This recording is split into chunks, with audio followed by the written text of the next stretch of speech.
आमदार झाल्या आणि जाताना ताटामध्ये घाण करून गेल्या. या बाईंचं कर्तृत्व काय विधान परिषदेतलं हे जर समजून घ्यायचं असेल तर पुणे महानगरपालिकेमध्ये आमचे गटनेते होते अशोक हरनाळ म्हणून. त्यांची मुलाखत घ्या जाऊन. त्यांच्याकडून धमक्या देऊन हे जेव्हा पुण्याचं प्लॅनिंग डीपी सुरू होतं तेव्हा कोणाकोणाच्या नावावर या बाईंनी कोट्यावधी रुपये गोळा केले. गटनेते अशोक हरनाळ, जा त्यांची मुलाखत घ्या, मग हे मर्सिडीज प्रकरण काय आहे त्यांना कळेल. आमचे नाशिकला माजी महापौर आणि शिवसेनेचे आमचे स्थानिक नेते आहेत विनायक पांडे, त्यांना उमेदवारी देण्यासाठी शिवसेनेची या बाईने किती पैसे घेतले होते जाऊन त्यांनाच विचारा. विनायक पांडेंना मी रेकॉर्डवर सांगतो आहे ते प्रकरण काय झालं आम्हाला माहिती आहे. विनायक पांडेंनी पैसे कसे वसूल केले या बाईकडून नंतर हे पण विनायक पांडेंची अशोक हरनाळ यांची मुलाखत घ्या. अजून तुम्हाला काही नावं देईन 2 दिवसांनी. माझं एवढंच म्हणणं आहे, तुम्ही कोणावर थुंकताय? मातोश्रीवर? तुमची लायकी नसताना 4 वेळा काय तुमचं कर्तृत्व होतं? माझ्या कर्तृत्वावरती मला बाळासाहेबांनी आमदार, तुम्हाला बाळासाहेबांनी आमदार केलं नाही. मी परत सांगतो, अशा घाणेरड्या लोकांना बाळासाहेब आमदार करत नाहीत. एक संस्कार, एक संस्कृती असते. आम्ही गेलो, सोडून गेलो, दूर झालो, काही कारणं असतील तुमची, तुम्ही अशा प्रकारे विधानं करता. मातोश्रीच्या बाबतीत, शिवसेना पक्षप्रमुखांच्या बाबतीत, ज्यांनी तुम्हाला 4 वेळा आमदार केलं, ज्यांनी तुम्हाला 4 वेळा आमदार केलं, उपसभापती केलं, म्हणून तुमचा रुबाब आहे ना.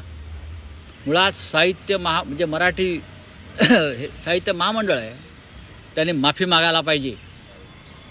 ज्या कोणी त्या उषा तांबे वगैरे बाई आहेत ना, त्या कोण आहेत मला माहीत नाही, त्यांचं काय साहित्यातलं योगदान मला माहीत नाही. हे साहित्य संमेलनं भरवणार, मराठीचं उद्घोष करणार. आतापर्यंत आम्ही या विषयाला कधी बोललो नव्हतो. मराठी भाषेचा आणि मराठी साहित्याचा विषय, साहित्य आम्हाला कळतं, आम्ही लिहिणारी माणसं आहोत. पण तुम्ही नीलम गोऱ्हेंच्या बाबतीत आता जो शब्द वापरलात, त्या महिला आहेत आणि त्या महिला असल्या म्हणून काय झालं? सभापती आहे, मग काय झालं? तुमच्यावर हक्कभंगही येऊ शकतो. 10 हक्कभंग आणा हो. मी आता विधानसभा चालू आहे का मला सांगू नका. मी नीलम गोऱ्हे या व्यक्तीवर बोललो आहे. काल ती उपसभापती म्हणून बोलली का उद्धव साहेबांविषयी? सभागृहातला विषय का? मला तुम्ही नियम सांगू नका. मी 24 वर्ष राज्यसभेत आहे, मला विधानसभा त्यांच्या आधीपासून माहिती आहे. कसला हक्कभंग? खरं म्हणजे महाराष्ट्राने या बाईवरती हक्कभंग आणला पाहिजे. विश्वासघातकी बाई, काय तिला कमी केलं होतं द्यायला माननीय उद्धव साहेबांनी? हक्कभंग वगैरे मला धमक्या देऊ नका हो. आम्ही सगळं तुरुंग वगैरे भोगून आलेलो आहोत. सगळे ईडी झालं, CBI झालं, हक्कभंग पण झालेत आमच्यावर संसदेचे.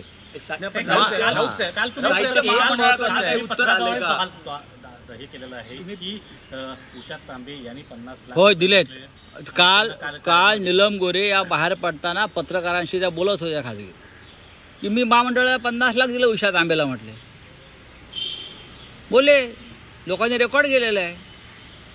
मी 50 लाख रुपये देऊन माझा कार्यक्रम लावला. जरी मर्सिडीज देऊ शकते असं म्हणते, तुम्ही 50 लाख देऊ शकते. भ्रष्टाचाराच्या लक्षवेधी लावायला किती पैसे घेतात विचारा. लक्षवेधी लावायला, प्रश्न विचारायला, प्रश्न आल्यावरती संबंधितांना बोलवून डील करा. माझ्याकडे सगळे माहिती आहे आणि पुराव्यास आहे. ते हक्कभंग आणा, काय तुमचा हक्कभंग वगैरे आणा.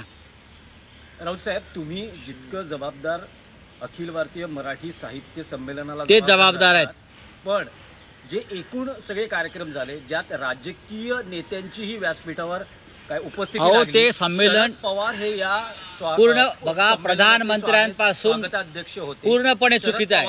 शरद पवारांनी पुढाकार घेतला दिल्लीमध्ये साहित्य संमेलन. पवार साहेबांनी पुढाकार घेतला का नाही मला माहीत नाही. पवार त्याचे स्वागताध्यक्ष होते. संजय नहार आहे सरदचे, त्यांची मूळ कल्पना होती.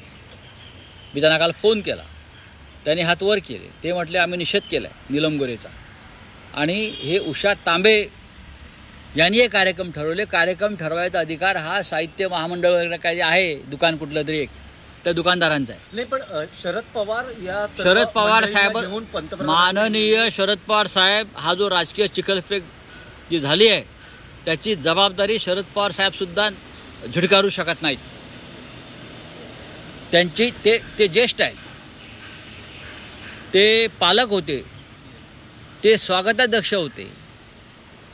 ज्या प्रकारचे कार्यक्रम ठरवण्यात आले आणि जी राजकीय चिखलफेक झाली ते सुद्धा तितकेच जबाबदार आहेत. संमेलनाच्या अध्यक्षा तारा भवळकर यांनी सुद्धा ह्याच्यावर निषेध व्यक्त केला पाहिजे. पवार साहेबांनी निषेध केला पाहिजे. पण पवार साहेब गप्प आहेत, अजूनपर्यंत भूमिका नाही. अरे, आता आज त्यांचा माझा आवाज त्यांच्यापर्यंत आज जाईल ना. आता गप्प कसे राहू शकता? तुमच्यावर चिखल फेकतात तेव्हा आम्ही उभे राहतो ना.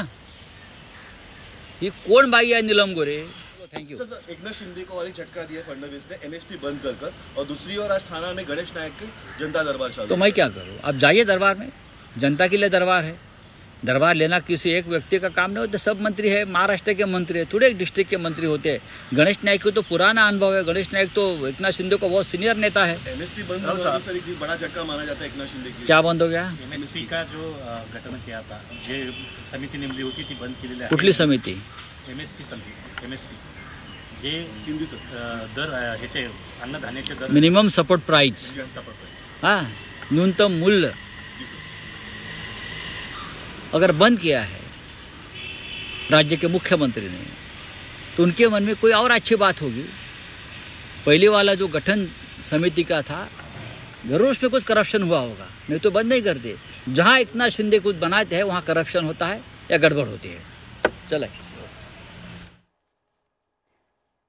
तर खासदार संजय राऊत यांनी काही घणाघाती असे टीका केलेल्या साहित्य संमेलनातल्या चिखलफेकीला शरद पवार सुद्धा जबाबदार असल्याचं त्यांनी म्हटलंय.